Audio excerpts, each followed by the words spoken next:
இடுப்போடு அழகான மடிப்போடு அசைந்தாடும் மணித்தேரை உனக்காக வடம் போடவா. இடையோடு இடை சேர இதமான கொதிப்பேற பசும்பொன்னை உனை கொஞ்சு புடம்போடவா. விரலாலே தொடலாமா நகக்காயம் படலாமா இசையான திருமேனி அதை தாங்குமா.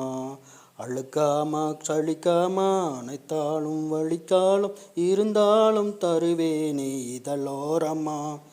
காயம் படக்கூடும் வேகம் பிறக்க பூச்சல் விடக்கூடும் நானும் தவிக்க. பூனை ஒரு பூவை போல மெல்ல பூரிப்பேன். கட்டிக்கோ கட்டிக்கோ ஒட்டிக்கோ ஒட்டிக்கோ கிட்டவா கட்டலக.